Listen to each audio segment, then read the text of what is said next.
Have y'all seen the report that was just produced where this chairman decided that he was going to block this committee from receiving additional information about y'all's guy, Trump, and all the money that he took?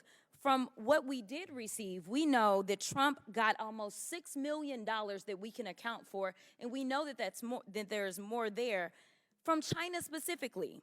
We found almost $8 million total that he accepted from foreign governments while he was serving as the president of these United States. But we're concerned about the president's son who has not been involved in his administration.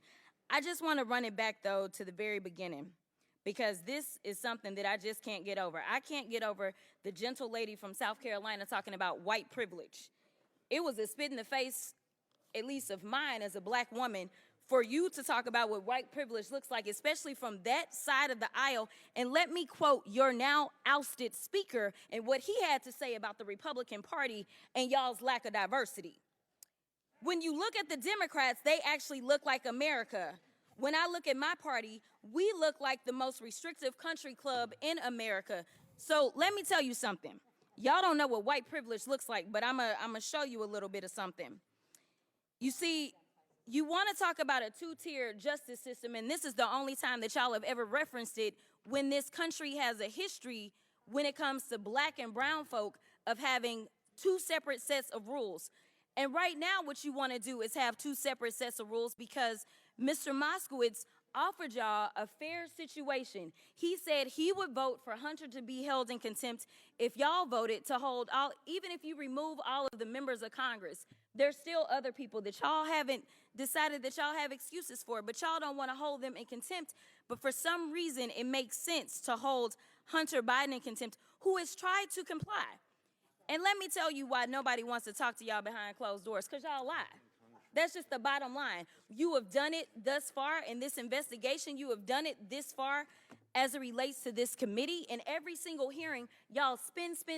I don't know how y'all are still standing right now, because you should be quite dizzy from all the spinning that you're constantly doing when it comes to spinning the truth.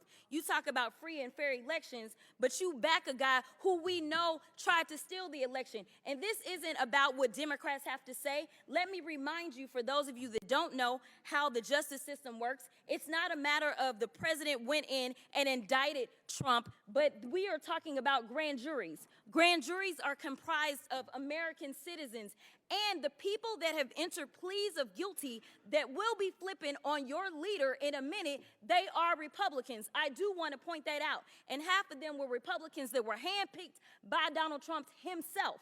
So, to be clear, whatever happens to your little leader, it's going to be because of the actions that he took. So you can talk all you want to about how January 6th was nonsense, but all of y'all were running at that time. Y'all were grabbing y'all's gas masks and y'all were running to your offices because you didn't know if they were coming to kill you. You should have cared that somebody was there to protect you, but instead you want to play games because you found out that it was your leader that decided that he wanted to propagate an insurrection on our country. So don't tell me that you care about the Constitution, because you don't. All you care about is Trump getting reelected, and I'll yield the last of my time to my leader.